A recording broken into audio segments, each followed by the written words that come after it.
Olá pessoal, professor Rony Charles, estou aqui com vocês novamente para nós continuarmos com a segunda aula sobre o tema regime diferenciado de contratações. Na aula anterior nós tratamos fizemos uma introdução sobre o regime diferenciado de contratações, falando não apenas sobre o seu objeto, mas também sobre algumas discussões acerca de sua constitucionalidade, vícios formais, vícios materiais, um bate-papo, na verdade, introdutório sobre o regime diferenciado de contratações, e a partir de agora nós vamos tratar de forma mais específica sobre as regras desse novo modelo, dessa nova modalidade. E eu vou utilizar aqui uma segmentação, a mesma que eu utilizo no meu livro Direito Administrativo, em coautoria com meu amigo e professor Fernando Baltar, e no Lei 8666 para concurso, fazendo a segmentação das regras do RDC relacionadas ao objeto, depois, na nossa terceira aula, as regras do RDC relacionadas ao procedimento, e depois vamos tratar sobre os procedimentos auxiliares na quarta aula e na quinta aula sobre sanções e as regras específicas relacionadas aos contratos administrativos decorrentes do RDC. Tá? Estou aqui novamente com o Alex, a Manuela e o Iago, para nós tratarmos sobre o RDC e tentar desenvolver um pouquinho dessa nova modalidade tão polêmica e tão questionada pela doutrina e também em nossos noticiários. Tá? Eventuais dúvidas dessa aula podem ser enviadas para o e-mail saberdireito@stf.jus.br, identificando sempre o curso e o professor para que nós possamos responder eventuais dúvidas, para vocês, tá bom, pessoal? Vejam. Em relação ao objeto, nós vamos destacar algumas regras do RDC, como, por exemplo, o orçamento, o chamado orçamento sigiloso, talvez um dos pontos mais polêmicos do RDC. Algumas inovações para aquisição, como a certificação de qualidade, amostras, que nós vamos ver que não são necessariamente novidades no ambiente licitatório. A contratação integrada, outro tema muito polêmico do regime diferenciado de contratações. Remuneração variável e também as chamadas contratações simultâneas ou contratações plurissubjetivas são algumas das principais novidades do RDC que nós vamos identificar nessa aula. Primeiramente, em relação ao orçamento sigiloso. O que é o orçamento, o chamado orçamento sigiloso no RDC, que gera tanta polêmica, gera tanta discussão e muitas críticas? Ora, o regime diferenciado de contratações, ele prevê expressamente que no RDC, na maioria de seus tipos licitatórios, no RDC, o orçamento ele será reservado, resguardado, não será apresentado para o público até um determinado momento na licitação.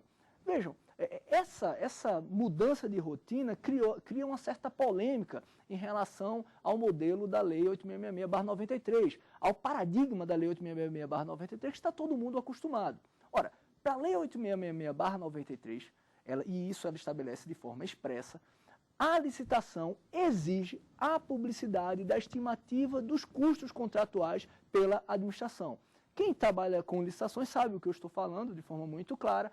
A administração, quando ela vai licitar, antes de fazer o edital, antes de preparar o procedimento, ainda na sua fase interna, ela vai ao mercado, tenta identificar os custos daquela contratação, faz então a sua estimativa de custos, e essa estimativa de custos vai gerar um valor que é o valor máximo a ser contratado pela administração pública. Ela apresenta, então, com base naquela estimativa de custo, em que ela alcança esses preços através de pesquisa de mercado, consulta às empresas, utilização de alguns sistemas como Sinap, Cicro, ela identifica o possível custo daquela contratação e apresenta para os licitantes, ainda no edital, seja no termo de referência, no pregão ou no projeto básico, nas outras modalidades, ela apresenta a estimativa que ela identificou de custos no mercado e aponta o valor máximo que ela aceita contratar. Essa é uma regra praticamente absoluta dentro da Lei 8666/93. Para licitar, a administração tem que não só realizar a estimativa de custos, como apresentar no edital ou como anexo essa estimativa de custos para que as empresas possam formular suas propostas utilizando essa estimativa de custos como base. O RDC pega e muda essa lógica. O RDC pega e estabelece, não, a administração ela não vai realizar, obviamente, a estimativa de custos, mas ela não vai publicizar essa estimativa de custos para as empresas, né? Pelo raciocínio lá do legislador, de que quando a administração estabelece qual é o patamar máximo que ela aceita pagar por uma determinada contratação, os preços apresentados pelas empresas acabam orbitando em função desse valor. Na verdade, é um raciocínio identificado, inclusive, na chamada teoria dos leilões, segundo o qual, numa disputa econômica de contratação, né, entre fornecedor e comprador, é sempre interessante esconder algumas informações. E nós vemos muito isso na nossa vida rotineira, né? Se você tem, por exemplo, um carro e você quer vender esse carro, imaginemos que o valor de mercado que você identificou, fez pesquisa de mercado, identificou que aquele teu carro vale 40 mil reais. Só que você quer vender e você aceita vender ele até por 35. Ora, se você for ao mercado e disser, olha, eu quero vender por 40, mas se me apertar eu vendo até por 35, o que é que vai acontecer com as propostas? Todo mundo vai querer comprar o seu carro por 35 mil reais. Se você informa, se você dá essa informação para o mercado vai orbitar suas propostas em função do menor preço que você aceita por aquele veículo.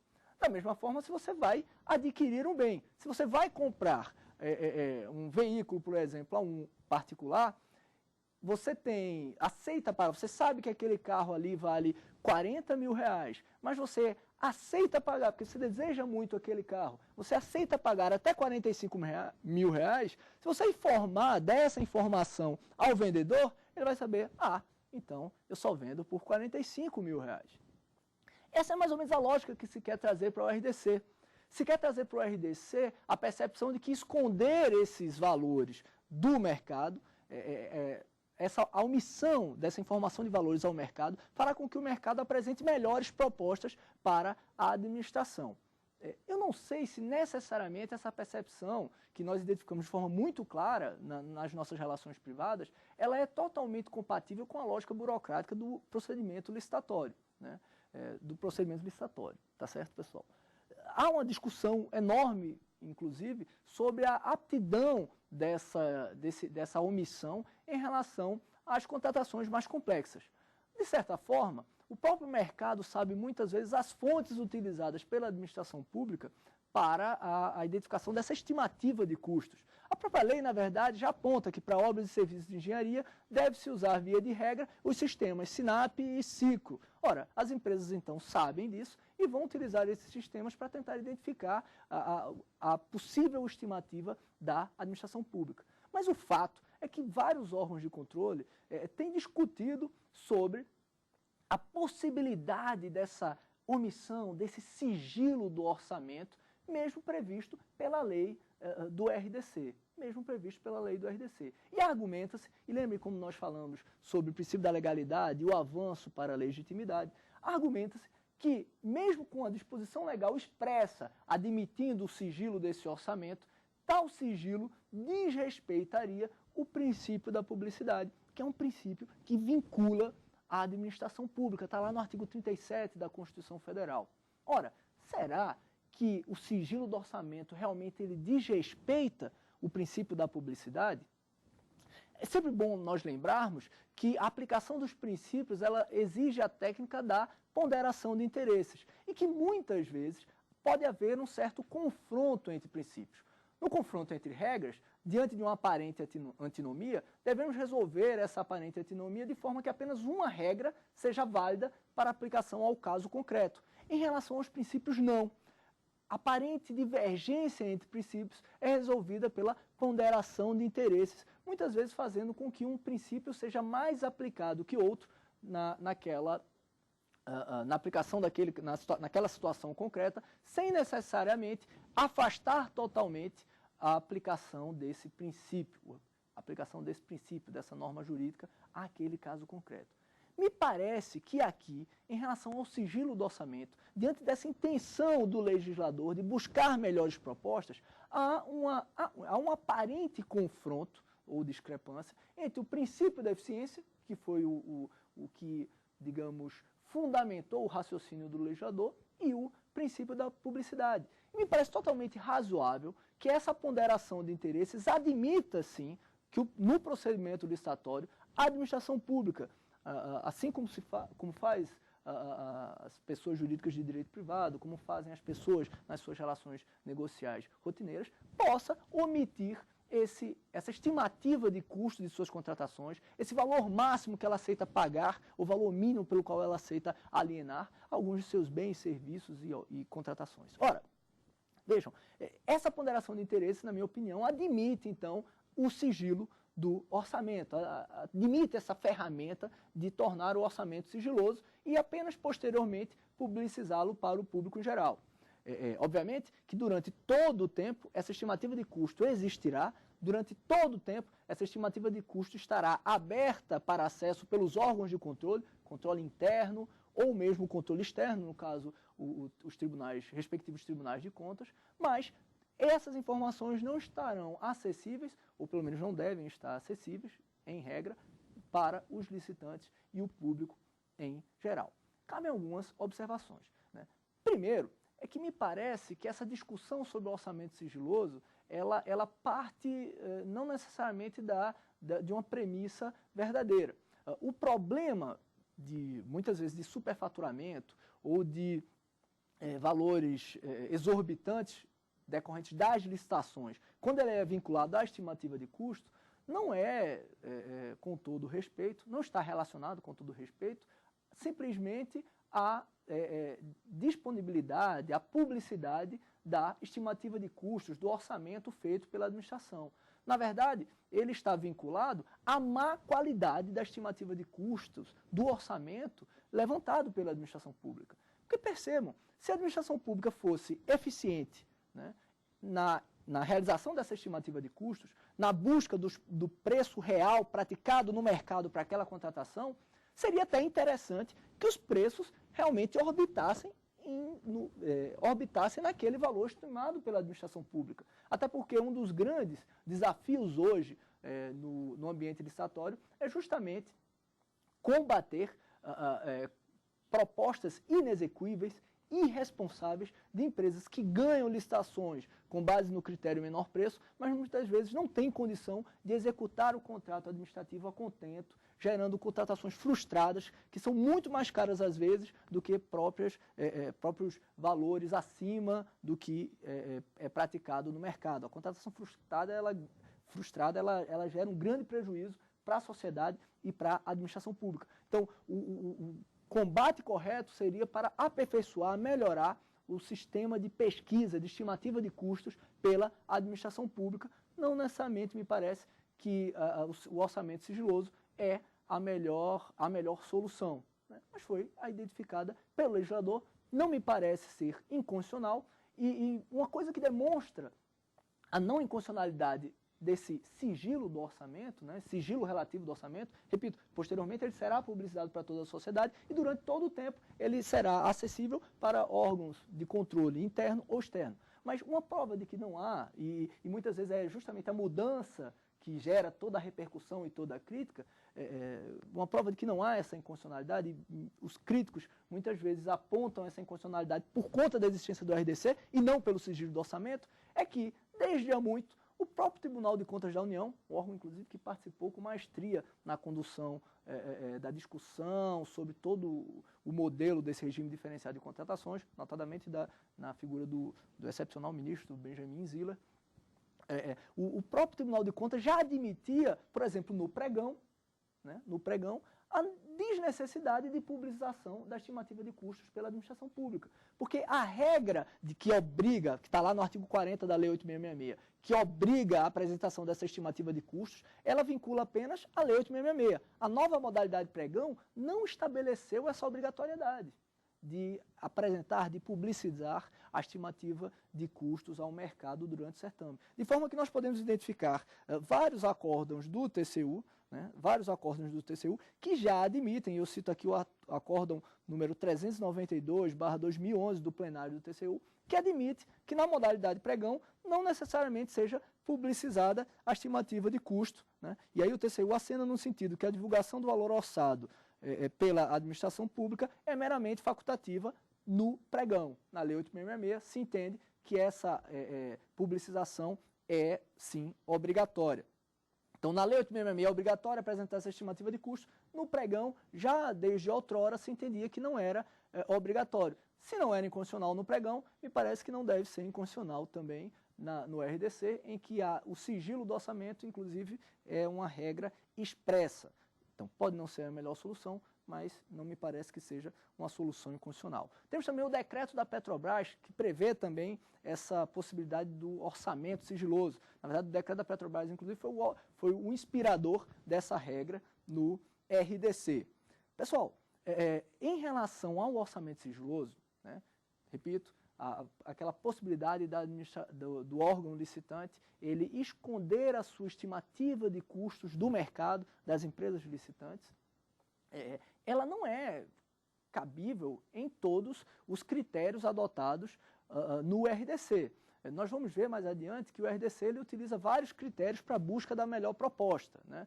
Por exemplo, o menor preço, o maior desconto, técnica e preço, melhor técnica, melhor conteúdo artístico, maior retorno econômico. Então, existem alguns critérios utilizados pelo RDC para a busca da melhor proposta. Alguns desses critérios, pelo próprio critério realmente adotado, em alguns desses critérios, como nós vamos ver, é incompatível você esconder a estimativa de custos. Citar um exemplo, a licitação da busca pelo melhor preço através do maior desconto. Ora, quando a administração vai utilizar o maior desconto como critério de adjudicação da melhor proposta, ela não tem como, não pode esconder a sua estimativa de custo, porque a estimativa de custo, inclusive, vai ser a premissa, a base para que as empresas licitantes apresentem o desconto que irá incidir. Então, a administração faz a estimativa de custo no mercado, coloca essa planilha de custo aberta aos licitantes e os licitantes vão apontar o desconto que eles oferecem em relação àquela tabela de preços para que eles ofereçam esses preços à administração pública. Então, não tem sentido esconder o orçamento, a estimativa de custos, no critério maior desconto. No critério melhor técnico ou conteúdo artístico também. Por quê? Porque no critério melhor técnico ou conteúdo artístico, a administração já de início estabelece qual vai ser o prêmio, qual vai ser a remuneração paga ao vencedor da licitação. Então não há como ela esconder esse prêmio, essa estimativa de custo, porque é justamente esse prêmio que vai balizar para que os interessados, os licitantes interessados apresentem as suas propostas para ganhar de acordo com o critério melhor conteúdo ou melhor técnica, tá bom? Então são duas hipóteses em que o orçamento sigiloso, por sua própria natureza, é incompatível. Mas vejam, além dessas situações, é importante aqui destacar um recente julgamento do TCU, bem recente agora no final de 2012, em que o TCU ele destacou algo que a lei já apontava e que a aplicação dos princípios também já apontava, que nem sempre esse orçamento sigiloso, que para alguns era entendido como regra no RDC, nem sempre ele vai ser aplicado mesmo naqueles critérios em que ele é compatível. Mesmo naqueles critérios como, por exemplo, o menor preço, né, em que ele é compatível, o orçamento sigiloso não necessariamente vai ser aplicado. Isso por quê? Porque nos primeiros editais já do RDC, analisados pelo Tribunal de Contas da União, a Corte, de forma muito inteligente, percebeu que a omissão dessa estimativa de custo, que serve como baliza para que as empresas apresentem suas propostas, notadamente os custos unitários, né, e os custos de alguns dos insumos previstos na planilha de sua proposta, a falta dessa baliza começou a gerar uma certa discrepância nos valores, seja com valores inexequíveis, sejam com valores superfaturados de alguns itens de custo da planilha. Notadamente isso em licitações complexas, o que tira um pouco do esteio, do prumo, para a avaliação da melhor proposta. Por conta disso, o Tribunal de Contas, numa recente decisão relatada pelo ministro Valmir Campelo, o Acórdão 3011 de 2012, agora de novembro de 2012, entendeu que, notadamente naquelas licitações mais complexas, é possível sim, mesmo utilizando um critério compatível com o orçamento sigiloso, que esse orçamento não seja tido como sigiloso e seja publicizado desde o início do certame, como ocorre na Lei 8666/93. Isso até é salutar naquelas licitações complexas em que há uma dificuldade para identificar o real custo unitário de alguns dos itens da planilha. Dessa forma, se cria uma premissa em relação ao orçamento sigiloso, que é a de que, mesmo quando nos critérios compatíveis com o orçamento sigiloso, a decisão do orçamento sigiloso é discricionária. O gestor deve motivar a sua decisão e não realizar o orçamento sigiloso. E essa atitude é totalmente compatível com o nosso ordenamento e com o regramento do RDC, de acordo com esse recente acórdão do Tribunal de Contas da União. Então, o orçamento, a adoção do orçamento sigiloso, além de não ser compatível com alguns dos critérios, certo, de adjudicação previstos na lei do RDC, não é compatível a adoção do orçamento sigiloso no critério maior desconto, não é compatível a adoção do orçamento sigiloso no critério melhor conteúdo artístico e melhor técnica, mesmo naqueles outros critérios, como menor preço, maior retorno econômico, em que a estimativa seja, o sigilo desse orçamento seja compatível com o critério, a decisão de adotar o orçamento sigiloso é facultativa, é discricionária, melhor dizendo, é discricionária, podendo o gestor motivadamente entender pela publicização desde já da estimativa de custos do orçamento feito pela administração. Tá bom, pessoal? Outro ponto que nós vamos tratar, né, inovações nas regras trazidas pela lei do RDC, está lá no artigo 7º. São inovações do RDC relacionadas aos procedimentos de aquisição. Sempre bom lembrar que as licitações elas são utilizadas para alienações, para aquisições, para contratações de serviços e contratações de obras. Em relação às aquisições, e aí, bom ressaltar, para as aquisições, então não vale para alienações, não vale para obras e não vale para serviços, o artigo 7º expressamente previu a possibilidade de algumas, entre aspas, inovações. Uma delas, a indicação de marca ou modelo, né? Outra, a exigência de amostra. Uma terceira inovação seria a certificação de qualidade. E, por fim, a carta de solidariedade. E aí você me pergunta, professor, mas o que são essas inovações? O que é, por exemplo, a indicação de marca e modelo? Ela é possível? Não há uma vedação expressa isso na Lei 8666? Sim, há uma vedação expressa na Lei 8666. A indicação de marca, ela nunca pode ser feita como um artifício para restringir a competitividade. Não é possível, por exemplo, que o administrador, para adquirir computadores, por uma questão de restrição da competitividade, para beneficiar determinada marca, ele diga, olha, vamos licitar computadores da marca X. Isso não é admissível pelo nosso ordenamento. Você indicaria uma restrição exacerbada, desproporcional, irrazoável, ilegítima da competitividade. E a competitividade tem que ser protegida para que a administração alcance a sua melhor proposta. Ora, ele não pode indicar a marca por liberalidade, mera liberalidade, para restringir a competição. Mas a própria Lei 8666/93 já identificava que em algumas situações a indicação de marca é necessária. Em algumas situações a indicação de marca é necessária. O Tribunal de Contas e os órgãos que atuam nessa área de licitações, como a AGU, já vinham discutindo e depurando algumas situações em que a indicação de marca pelo órgão licitante, lá no termo de referência, notadamente na modalidade pregão, era uma indicação salutar para a melhor contratação feita pela administração pública. Um exemplo em que a indicação de marca é legítima, e aqui foi positivado no RDC, a indicação da marca porque é necessária a padronização do objeto. Imagina, por exemplo, que uma determinada área de informática, da TV Justiça, por exemplo, houve problema no equipamento, mas só funciona para o funcionamento dessa rede, só serve determinada marca. Ora, a TV Justiça vai ter que trocar toda, por exemplo, a rede de informática do funcionamento de sua atuação, simplesmente porque ela não poderia indicar que para determinado produtozinho, equipamento que é necessário para complementar a sua atividade, para que ela não possa indicar a marca, já que para complementar aquela falha ali apenas uma marca serve à padronização. Imaginemos um determinado material que é tido por uma corporação militar, né, vestimenta, enfim. Há sentido em você evitar a indicação de marca, sabendo que você vai quebrar ali uma padronização necessária para o funcionamento, para o atendimento do interesse público? Não. Então, desde que justificada, para garantir a padronização necessária do objeto, é possível sim indicação de marca. Está lá também prescrito pela própria Lei 8.666/93, como uma ressalva. Uma outra possibilidade de indicação de marca é quando aquela marca for a única capaz de atender a necessidade da administração, como no exemplo que eu falei agora da TV Justiça. Apenas aquela marca ali resolve o problema. Imaginem que determinadas impressoras de uma repartição, acabam-se os cartuchos e o único cartucho que funciona naquela impressora é o daquela marca. Ora, você vai evitar de indicar a marca e ter que trocar todas as impressoras da repartição?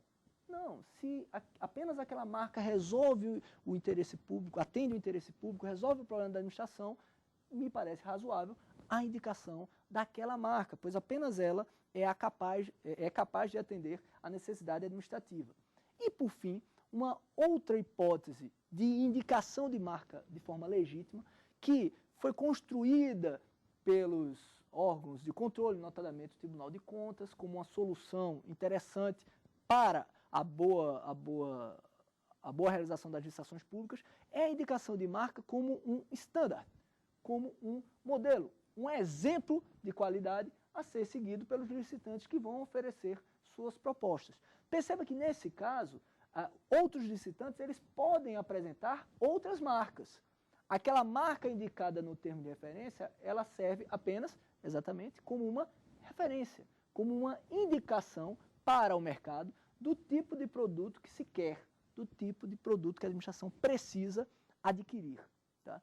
Nesse caso, é possível, foi uma construção feita pelos nossos tribunais de contas, que a lei do RDC absorveu, positivou, admitindo sim a indicação de uma marca como standard para a qualidade das demais marcas oferecidas pelos licitantes. Nesse caso, sempre é necessário que o termo de referência que traga a indicação dessa marca coloque lá também a expressão similar ou de melhor qualidade, porque o licitante ele vai poder oferecer outro produto, um produto de outra marca, desde que similar ou com melhor qualidade, até porque a administração não é boba, né? Se vier com melhor qualidade, melhor ainda, desde que seja com o menor preço, tá bom, pessoal? Essa previsão de indicação de marca como modelo pela lei serve apenas para as aquisições, a lei fala apenas em aquisições. Me parece que é possível sim interpretar de forma ampliativa que em relação àqueles serviços e aquelas obras que envolvam insumos, envolvam aquisições de equipamentos, possa ser apresentada a indicação de uma determinada marca como standard, como referência, para que, obviamente, a empresa que ganha a licitação utilize até outras marcas, mas de qualidade similar ou com melhor qualidade. Né? E uma outra observação em relação à indicação de marca é que existirão algumas situações em que teremos no mercado apenas um fornecedor para aquela única marca que resolve o problema da administração. Né? Naquela segunda hipótese que eu disse a vocês, quando apenas uma marca é apta a atender o interesse da administração. Ora, nesse caso, quando apenas uma marca é apta a entender o interesse da administração e nós só temos um único fornecedor, no mercado, nesses casos, nós não teremos uma licitação. Nós teremos, na verdade, uma situação de inexigibilidade de licitação. Percebam, se apenas uma marca atende o interesse administrativo e há apenas um fornecedor para essa marca, não há sentido, a competição é inviável, pois apenas um fornecedor vai poder atender o interesse da administração. Teremos uma situação, então, de inexigibilidade de licitação. Embora, pessoal, e eu já falei isso para vocês na primeira aula, embora o RDC não traga um elenco de espécies de contratação direta, seja exemplificativo de inexigibilidade ou exaustivo de dispensa, o próprio RDC faz remissão à Lei 8666/93, dizendo que aplica-se no que couber as regras de contratação direta, descritas já no 24, 25 e 26 da Lei 8666 ao RDC. Lembrem que, embora o RDC, para o certame, tenha afastado as regras da Lei 8666, aquelas regras que ele expressamente apontar como aplicáveis serão aplicadas no novo regime. Tá bom, pessoal? Uma outra inovação em relação às aquisições é apontada na exigência de amostra admitida para as aquisições, lá no artigo 7º do RDC. A exigência de amostra não chega a ser também uma inovação, já que é uma prática rotineira nas licitações públicas, notadamente nas licitações públicas realizadas através do pregão.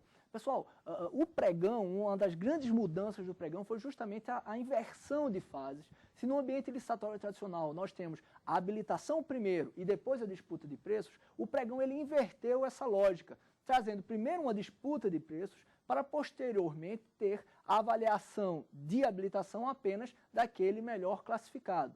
Essa inversão retirou aquilo que era o filtro da habilitação, que evitava uma certa contaminação da disputa da proposta de preço. No modelo tradicional, só disputa preço aqueles habilitados. No pregão, não. Todo mundo disputa preço, inclusive quem não tem habilitação para contratar com a administração pública. E após a classificação, nós vamos avaliar a habilitação um a um dos classificados. Obviamente, no momento em que chegar a um classificado que tem a habilitação adequada a contratar com a administração pública, ele será declarado vencedor. Ora, isso gera uma certa dificuldade, muitas vezes, no certame licitatório, porque muitas vezes, e isso é algo natural na prática, aquele que tem o menor preço tem melhor qualidade ou pior qualidade ou piores condições técnicas para a prestação da contratação pretendida pela administração, para a contratação pretendida pela administração pública.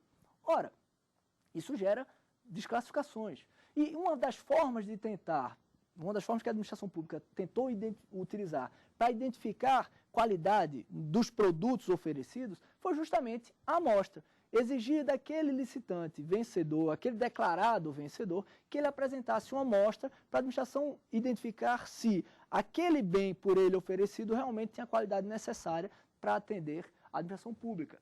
Ora, ele ganhou a licitação para a aquisição de canetas. Então, eu vou pedir a amostra para identificar se aquela caneta que ele vai me oferecer atende o interesse da administração pública. Porque não basta contratar a caneta mais barata, tem que ser uma caneta que escreva. Tem que ser uma caneta que escreva, que tenha qualidade. E aí a utilização da amostra serve muito para isso, para identificar se o produto oferecido realmente tem a qualidade necessária para atender o interesse público, para entender a pretensão contratual da administração pública. Tá? Obviamente que o edital, ou o termo de referência, ele tem que ter regras objetivas para a aferição dessa amostra. Para que a eventual desclassificação seja válida, nós temos que ter regras objetivas para a aferição dessa amostra.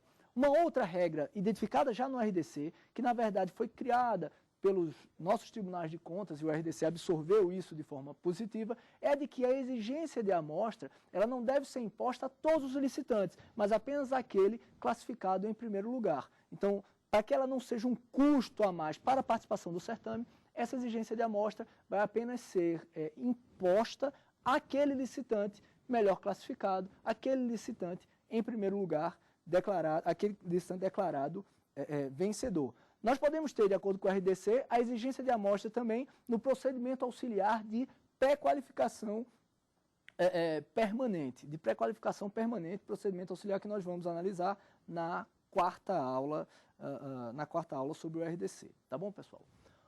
Uma outra inovação na aquisição é apontada na chamada certificação de qualidade. E o que é essa certificação de qualidade? Ora, para ser bem ilustrativo, nós podemos identificar isso em algumas contratações que nós realizamos na nossa rotina. Por exemplo, um dia desse eu fui adquirir um colchão novo, né? O que eu estava usando estava machucando as costas, e eu fui adquirir um colchão novo. E pela dica de um amigo meu, ele disse, olha, se você quiser comprar de mola, tem essas e essas marcas, que obviamente eu não vou falar aqui. Mas se você quiser contratar de espuma, tem essas e essas e essas. Agora, é bem interessante, está o selo. Tem um selo de qualidade do mercado que te indica que aquele produto é bom. Ora, isso é uma certificação de qualidade. Você vai adquirir, vai comprar café, tem determinados cafés que vêm lá com o selo de uma determinada entidade certificadora que está dizendo, olha, esse café é um bom produto, é um produto de qualidade. Isso é a certificação de qualidade. E a administração tenta trazer para si, tenta trazer para as contratações públicas essa certificação de qualidade, tentando, obviamente, retirar das suas aquisições produtos de má qualidade. É essa a ideia, é essa a finalidade da certificação de qualidade intentada aqui pelo legislador, tá, pessoal? Isso já vinha, inclusive, já existiam tentativas de introdução disso nas contratações no pregão e na Lei 8.666/93. Mas essas tentativas, de forma correta, inclusive, foram repudiadas, foram rechaçadas pelo TCU, porque faltava previsão legal para isso. De forma que a certificação de qualidade no RDC, na verdade, é uma tentativa de criar a previsão legal para tal exigência, para que essa exigência, essa ferramenta muito comum no mercado privado, seja trazida para as contratações públicas. De forma que essa certificação de qualidade me parece ser uma boa inovação do RDC aplicável às aquisições. A lei fala que essa certificação ela não é livre, não é qualquer um que vai poder certificar para as licitações relacionadas ao RDC. Quem vai poder certificar para as licitações relacionadas ao RDC? Instituições oficiais, né, para as quais sejam estabelecidas essas competências, e também algumas entidades privadas que sejam credenciadas pelo poder público a certificar tais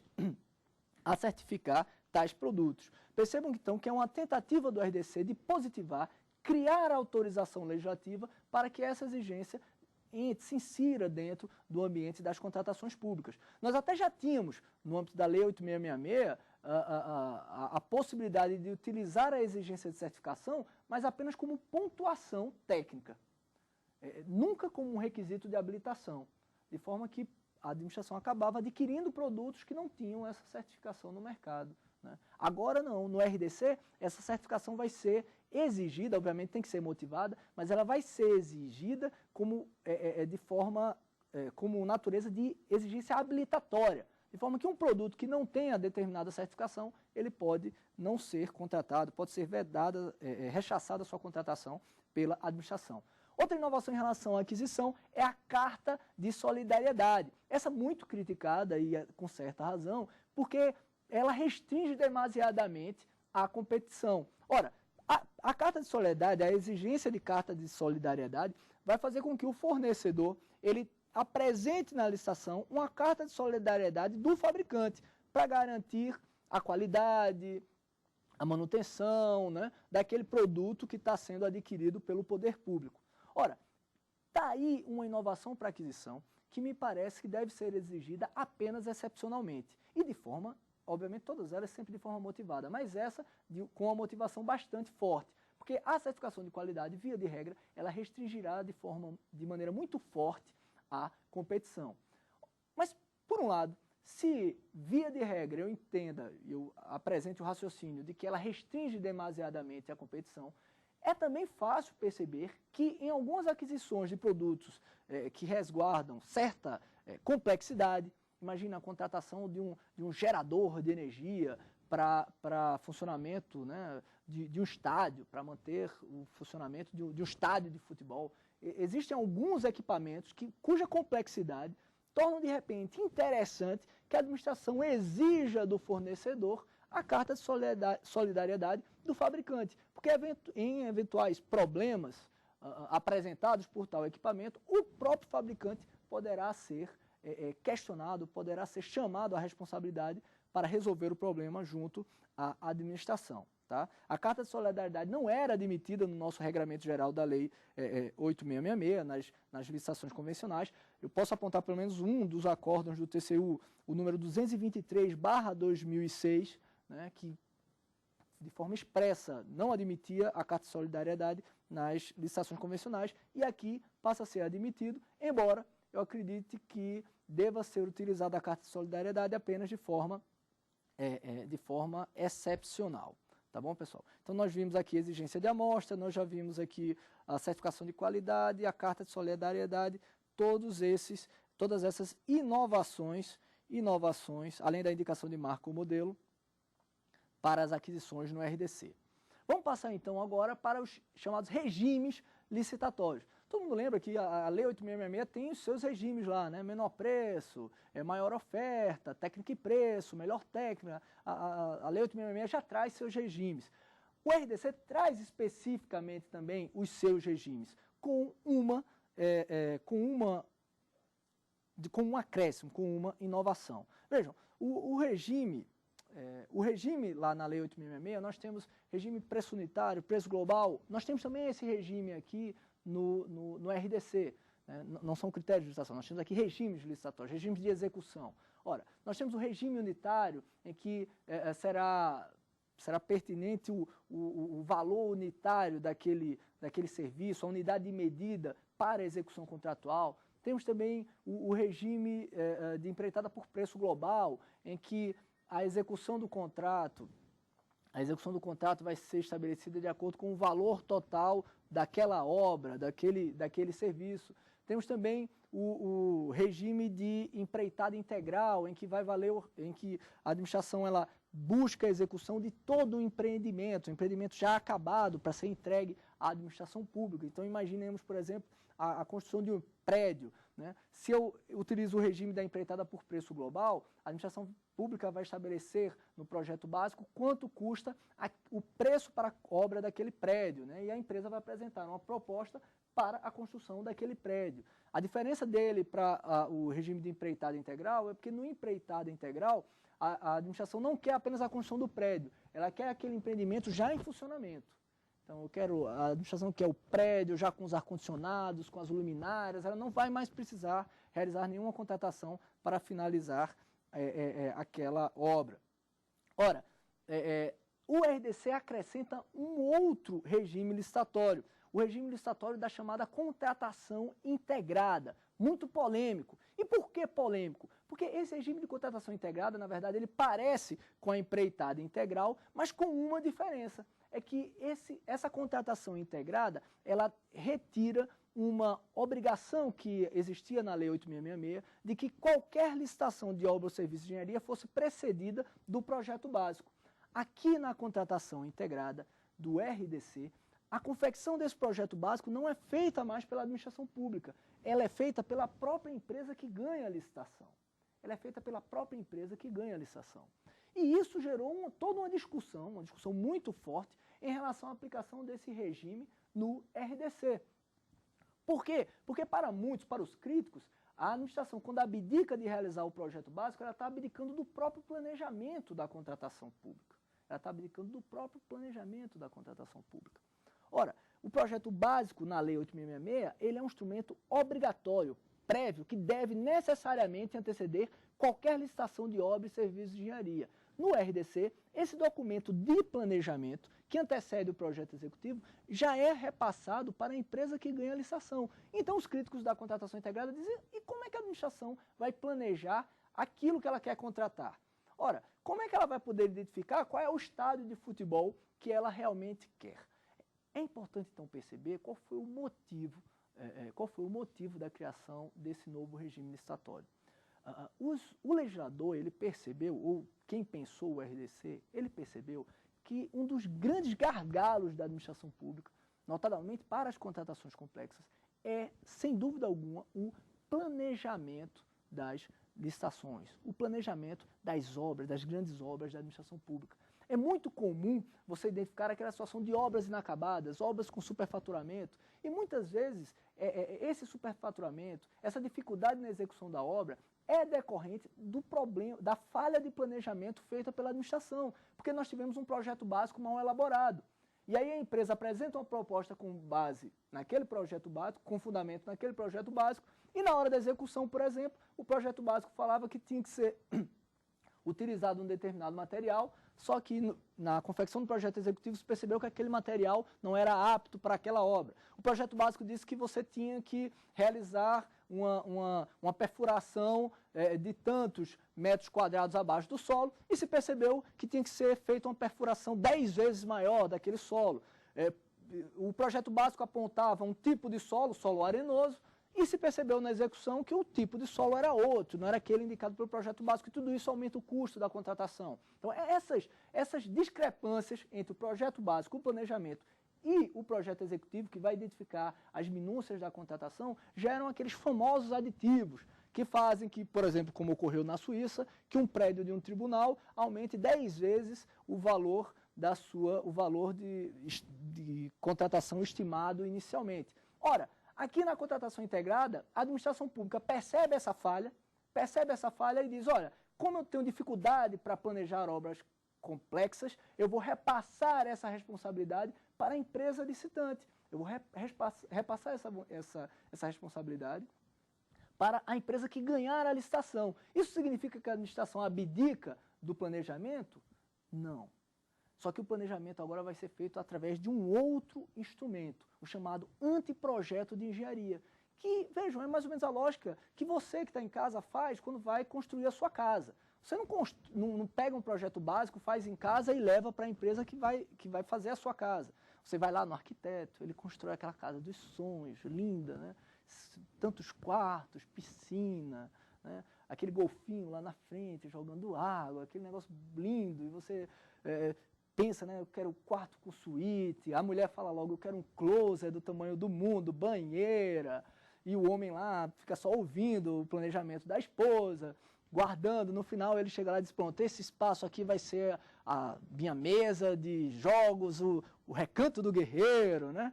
E a mulher diz que vai ser o quarto da mãe dela, da sogra, de visita da sogra. Então, quando o arquiteto te dá aquele projeto daquela casa dos sonhos, e aquilo é o seu projeto. E você apresenta à empresa, e a empresa vai criar um projeto básico, dizer quanto é que custa aquela obra, e vai depois executar a obra. E se ela errou no projeto básico, a construtora, ela vai se responsabilizar. É mais ou menos essa lógica que a administração quer trazer para a contratação integrada. Não significa que ela vai abdicar do planejamento. Ela vai realizar esse planejamento através de um outro documento chamado anteprojeto de engenharia. Esse regime é cabível, é passível, pode ser utilizado apenas para obras e serviços de engenharia. Perceba que ele só é apto para obras e serviços de engenharia complexos. Não é à toa, por exemplo, que a lei do RDC estabelece que você só vai adotar obrigatoriamente o critério técnica e preço para esse regime de execução. Você vai adotar sempre o critério técnica e preço para esse regime denominado contratação integrada. E lá no anteprojeto vão ter os elementos de planejamento necessários.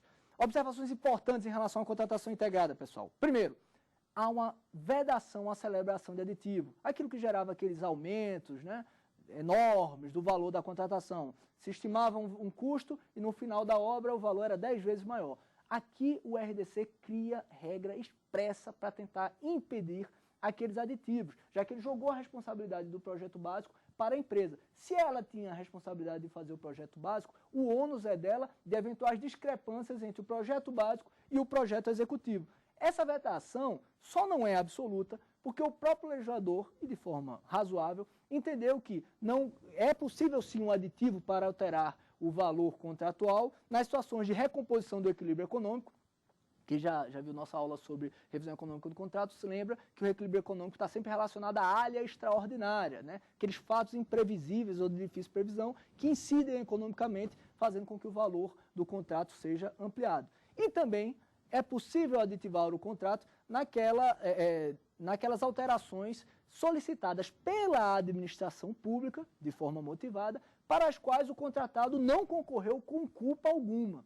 E mesmo nesses casos, sempre respeitando o limite previsto lá na Lei 8.666, que é o previsto de 25%, que é o limite previsto de 25% para acréscimo. E percebam aqui no RDC, e olha que novidade boa, não cabe aqui aquela discussão que ainda se faz, na minha opinião, de forma equivocada em relação à Lei 8.666, de que é possível extrapolar o percentual de 25% para as alterações qualitativas, sendo o percentual de 25% exigível apenas para as quantitativas. Aqui o RDC expressamente fala de um limite de 25% sem criar margem de interpretação que admita que as alterações qualitativas possam extrapolar o limite de 25%. Então, 25% aqui no RDC vai valer tanto para alterações qualitativas quanto para alterações quantitativas, uma lógica que, na minha opinião, deveria valer também para a Lei 8.666/93, quando, para a Lei /93, quando as alterações qualitativas importarem também em aumento quantitativo do custo contratual. Tá bom, pessoal? Vamos passar as perguntas feitas pelos alunos e depois resumir a aula. Professor, a estimativa de custo do RDC sempre ficará sigilosa ou, se não, em que momento essa informação será disponibilizada ao público? Boa pergunta. Ela não ficará sempre sigilosa, né? Ela ficará naqueles critérios em que ela é compatível, né? Em que ela é compatível, ela ficará sigilosa do público, sendo aberta ao controle interno e externo, mas, de acordo com a lei, após o encerramento do certame, essa informação, essa estimativa de custo, ela é publicizada para toda a sociedade e para os licitantes. E aí, nós temos até uma aparente antinomia entre a lei e o decreto. A lei fala em encerramento do certame. E pela própria lei, pela própria leitura da lei do RDC, o encerramento do certame se dá após a declaração do vencedor. Ora, quando nós temos a declaração do vencedor, finalizada a parte de habilitação e da disputa de propostas, nós teríamos ali o encerramento do certame, E faz sentido isso, porque é necessário que, após esse momento, seja aberta aos licitantes. E não tem mais sentido em se resguardar o sigilo, porque não há como se utilizar mais essa estimativa para balizar as propostas que já foram apresentadas.